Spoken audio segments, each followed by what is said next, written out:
Assalamualaikum warahmatullahi wabarakatuh. Kami dari kelompok 11 ingin mempresentasikan pertemuan 14 dengan tema komunikasi melalui teknologi informasi dan negosiasi bisnis.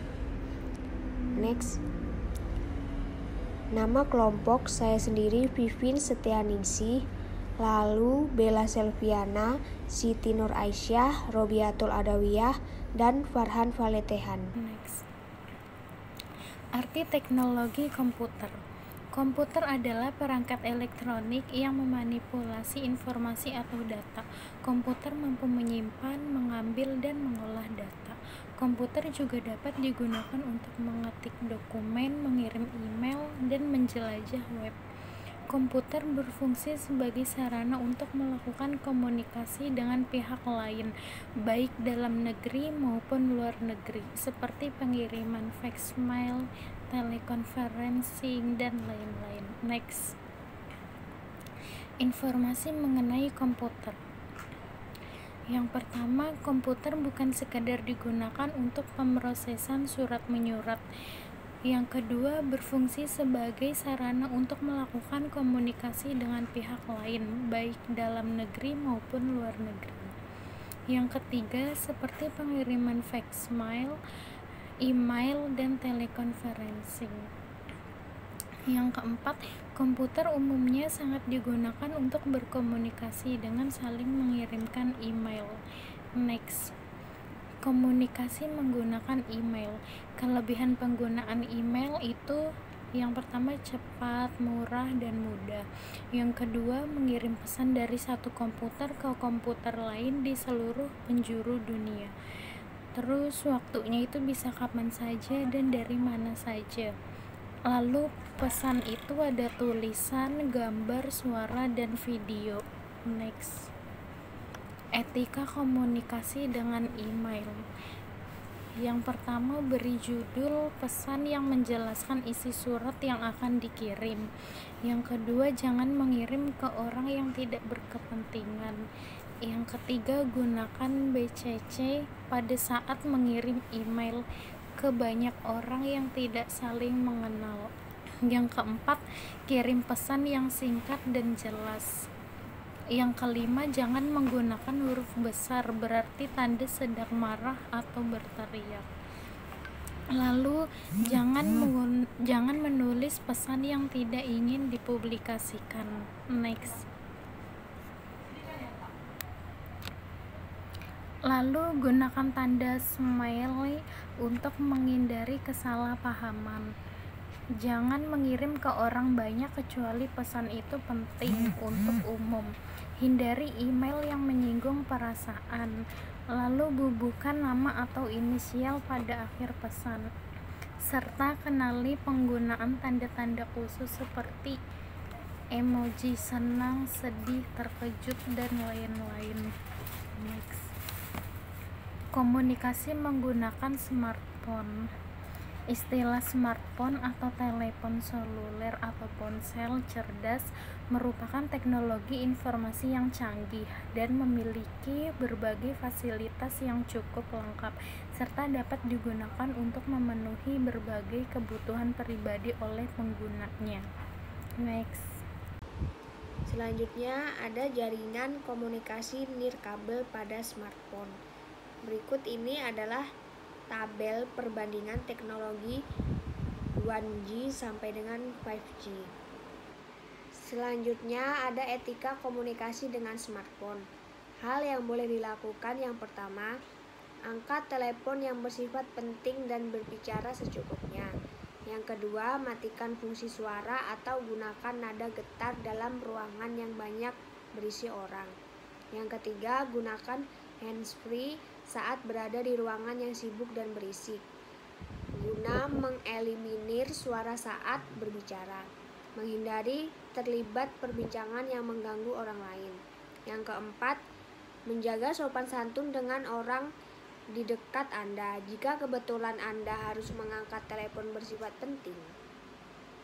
Yang kelima, gunakan ruang publik sebagai area bebas ponsel supaya tidak bising dan tidak terjadi polusi suara. Selanjutnya, hal yang perlu dihindari. Yang pertama, berbicara keras-keras, usahakan menjauh dari siapapun, jangan terlalu dekat. Yang kedua, jangan menggunakan nada dering yang mengganggu. Tidak perlu pamer suara, pilih nada dering yang bersahabat. Yang ketiga, kalau tidak perlu, jangan menerima telepon atau SMS ketika sedang berkendara berbahaya. Yang keempat, jangan melakukan pembicaraan yang bersifat emosional di depan umum. Yang kelima, jangan mengaktifkan ponsel di tempat-tempat seperti pom bensin.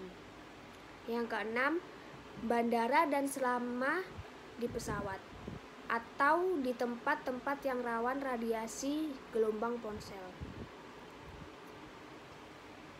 Selanjutnya ada negosiasi bisnis. Yang pertama, suatu proses komunikasi antara dua pihak yang masing-masing mempunyai tujuan dan sudut pandang mereka sendiri, yang berusaha mencapai kesepakatan yang memuaskan kedua belah pihak mengenai masalah yang sama. Menurut Hartman. Yang kedua, sebuah transaksi di mana kedua belah pihak mempunyai hak atas hasil akhir. Menurut Oliver. Yang ketiga, proses di mana paling sedikit ada dua pihak dengan persepsi, kebutuhan dan motivasi yang berbeda mencoba untuk bersepakat tentang suatu hal demi kepentingan bersama. Menurut Casey. Selanjutnya, hal yang perlu diperhatikan dalam kesepakatan negosiasi. Yang pertama, persiapan yang cermat. Yang kedua, presentasi dan evaluasi yang jelas mengenai posisi kedua belah pihak. Yang ketiga, keterampilan, pengalaman, motivasi, pikiran yang terbuka. Yang keempat, pendekatan yang logis untuk menciptakan dan mempertahankan hubungan yang baik dan saling menguntungkan dan saling menghormati. Yang kelima, kemampuan untuk membuat konsensi untuk mencapai kesepakatan melalui kompromi bila terjadi kemacetan. Selanjutnya yaitu tujuan negosiasi. Nomor 1, membantu membangun hubungan yang lebih baik. Nomor 2, memberikan solusi jangka panjang dan berkualitas daripada solusi jangka pendek yang buruk dan tidak memenuhi kebutuhan masing-masing pihak. Yang ketiga, membantu menghindari masalah dan konflik di masa depan. Selanjutnya yaitu ciri-ciri negosiasi. Yang pertama, tujuan negosiasi adalah memperoleh hasil dan manfaat bersama. Kedua, bersifat menang-menang atau win-win solution. Ketiga, untuk situasi yang memungkinkan untuk berbagi manfaat. Keempat, penting untuk menjalin hubungan jangka panjang yang sedang berlangsung. 5. Negosiasi adalah kemitraan. Dan yang keenam, adanya kesepakatan yang saling memberikan manfaat. Selanjutnya, negosiasi menang-menang atau win-win solution negotiation. Yang pertama, mendengarkan dan menggali kebutuhan dan kekhawatiran pihak lawan. Kedua, menggali perbedaan kebutuhan pihak kita dan pihak lawan. Ketiga, menggali pilihan dan alternatif solusi baru. Keempat, menyepakati solusi yang dipilih dan berkomitmen menjalankannya.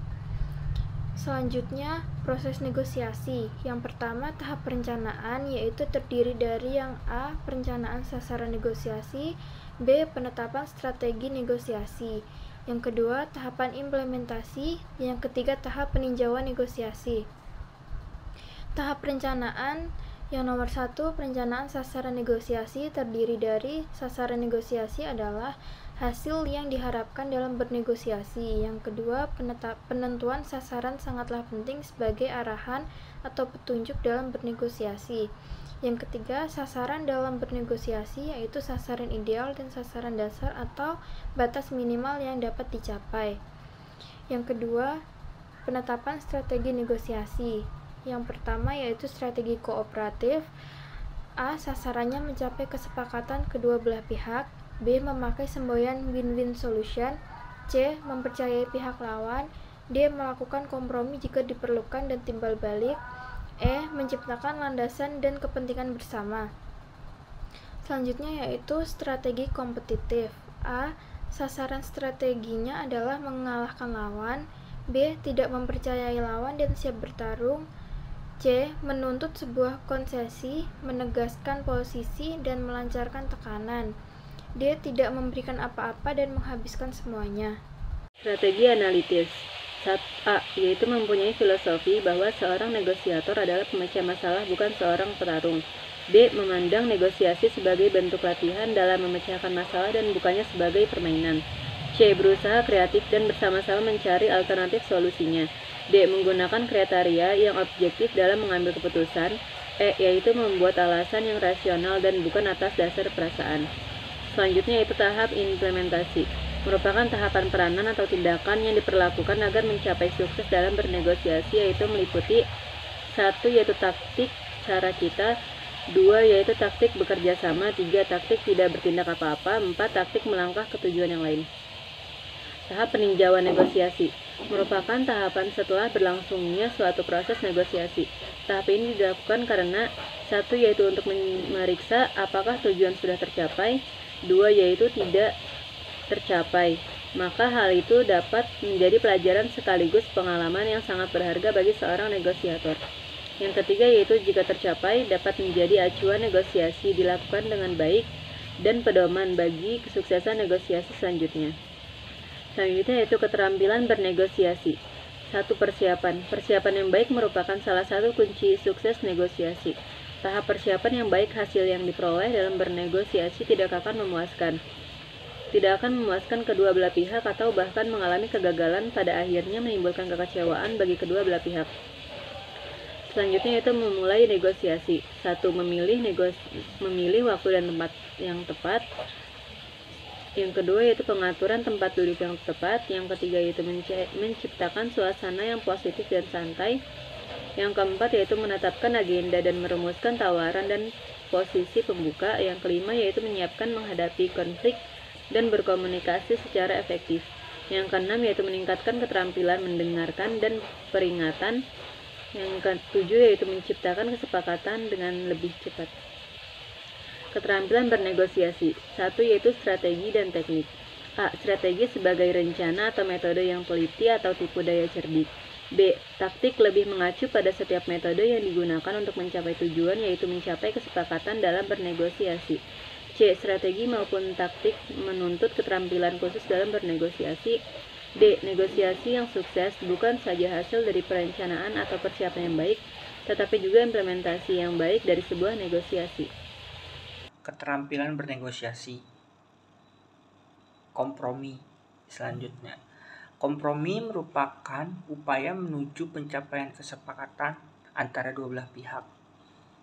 Yang kedua, melangkah pada perbedaan kedua belah pihak secara spesifikasi. Yang ketiga, menyajikan pernyataan yang bersifat penilaian untuk mendukung posisi mereka sendiri. Next, menghindari kesalahan taktis. Yang pertama, mengajukan permintaan awal yang tidak logis. Yang kedua, memulai tanpa daftar penawaran. Yang ketiga, melakukan negosiasi terlalu cepat. Yang keempat, menghargai tawaran yang tidak masuk akal. Yang kelima, bernegosiasi secara saat terkejut. Next, hal yang diinginkan oleh pihak lawan. Yang pertama, merasa nyaman akan dirinya sendiri. Yang kedua, tidak merasa dibohongi. Yang ketiga, mengetahui dan memahami lebih banyak tentang produk yang dinegosiasikan. Yang keempat, uang, barang, dan pelayanannya sangat bagus. Yang kelima, komunikasi yang jelas. Yang keenam, diperlakukannya konsumen atau negosiator dengan ramah. Tipe negosiator ada 4. Yang pertama, negosiator curang. Tipe ini biasanya akan berorientasi memenangkan negosiasi dan mengalahkan lawannya dengan menggunakan cara apapun. Yang kedua, negosiator profesional. Tipe ini sangat paham tentang produk yang akan dinegosiasikan oleh dia dan memiliki pengetahuan dan keterampilan saat bernegosiasi, mengetahui banyak hal tentang lawan negosiatornya. Yang ketiga, negosiator bodoh. Tipe yang cenderung menghendaki kekalahan kedua belah pihak. Terus tidak peduli apapun yang lawan lakukan. Tipe ini akan berusaha agar tidak ada yang bisa menang. Yang keempat, negosiator bodoh. Negosiator naif. Tipe negosiasi ini biasanya tidak siap untuk bernegosiasi. Percaya begitu saja dengan pihak lawan negosiatornya. Dan menyetujui apa yang diinginkan pihak lawan. Sekian dari kelompok kami, kurang lebihnya mohon maaf. Assalamualaikum warahmatullahi wabarakatuh.